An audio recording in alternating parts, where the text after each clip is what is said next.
How's it going, gamer? You got Hands here, and today in Dauntless we're going over the exotic hammer Molten Edict. We have a pretty dope build for it. In this video I have actually 3 builds, but one is definitely the best. I've tried to go through a bunch of different builds and see if what's the most way to maximize damage and attack speed, and I think I found it. This is a really great fun hammer. A lot of people don't like to use it, but I think if you have a real good build you can utilize it good, and it does some pretty good damage, as you can see. So grab your hammer and let's get ready. So one of the cool things it does is you can charge up all your ammo and shoot it, and look at how it has like this auto targeting. It's pretty amazing. I think it's pretty dope. It does some pretty significant burning damage if they stay in the vicinity of where the molten ball hits. It's a pretty cool thing. I mean, you don't use that one that much often compared to the one that's in the combo, but it's still pretty cool. As you can see, those damage ticks it's doing for the burning. And then right here it even does the little taps if you hold forward or back, and it'll shoot the balls behind you or in front of you and send you in your launch and still do a little damage. I mean, it's not that great, but it's still fun. How's it going, gamer? Here we're gonna make a build today with the Molten Edict. Yes, not a lot of people love it, and yeah, it's not a meta hammer, but it's super fun. And believe it or not, I've been soloing a few heroic behemoths in 2 minutes, 3 minutes, 4 minutes, depending on which one it is. So I'd have to say that, I mean, it's still doable, it's still workable. I mean, I really enjoy the little molten ball that rolls along the floor, or the ones you can just shoot from afar. But let's get into this build and let me stop talking about how much I like it. So first you want to get the Molten Edict, which is an exotic hammer. Just play a little bit in heroics and heroic plus and it'll drop for you, so you'll be able to make it. I like to put a +3 overpower cell in here and a +3 sturdy cell. Why sturdy? Well, there's not many defensive cells that are really that good for in-game type stuff, but sturdy is pretty nice because it prevents stagger on cooldown. Otherwise you could use any one that you want, like if there's a fire behemoth and you need fireproof, but I'd still stay with sturdy. And of course the special's Molten Edict, it converts all explosive uses of ammo into fireball attacks that deal damage based on ammo quality. That means if you do your hammer combo and you do that last slam, your ammo is charged with aether charged ammo, so then it makes it even better and stronger. Next, this is a must-have. This is a mod from the Trials store. It's an extended clip. It gives you 6 ammo. That is so awesome, because if you think about it, you need more ammo to shoot more little fireballs and do more damage. It's really nice.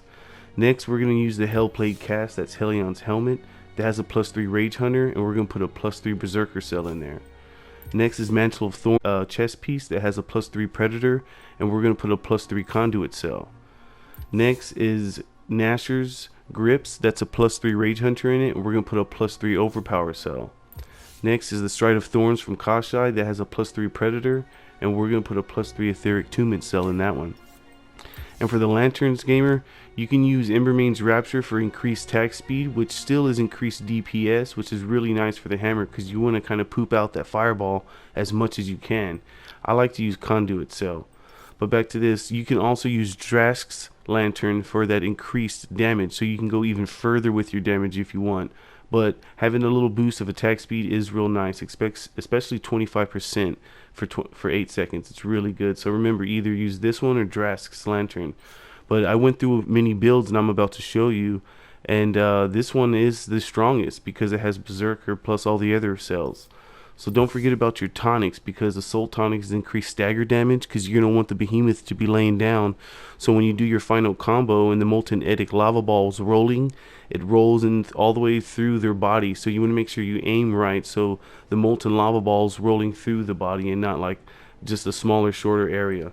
Next, use Frenzy Tonic for increased damage, because why not? And of course Blitz Tonic for further increased attack speed, so you can poop out that lava ball as much as you can.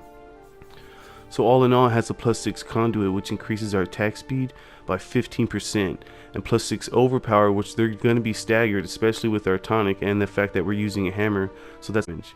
And then Predator, obviously, try not to get hit, that's a +35% damage.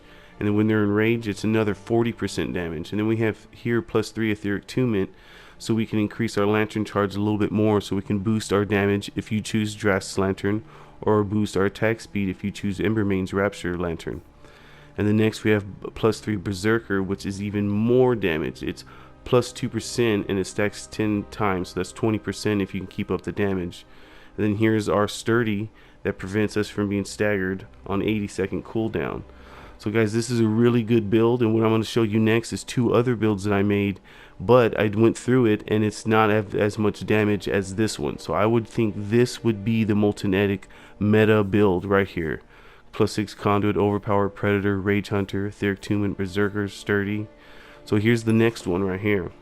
As you can see, this one has +6 Conduit and Etheric Tument, which is a little bit more boost of speed and lantern recharge. But it does have Overpowered Predator and Rage Hunter and Sturdy. But remember, this one has Berserker, which is even more damage. So the next one is +6 Etheric Tument, +6 Berserker, +6 Conduit, Overpowered Predator. So like I said, they all have the same stuff, just slightly different variations.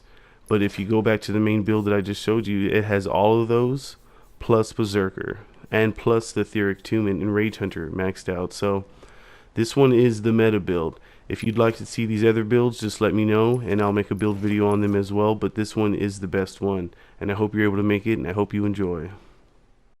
Alright gamer, that's all I got for you today. Hey, don't forget to follow me on Twitter and on Instagram at the same name, HndsDwnThBest Gaming. And if you're not already part of the crew, hit that sub button, throw a comment down below, tell me what you want me to work on next. This is Hands signing out. Peace!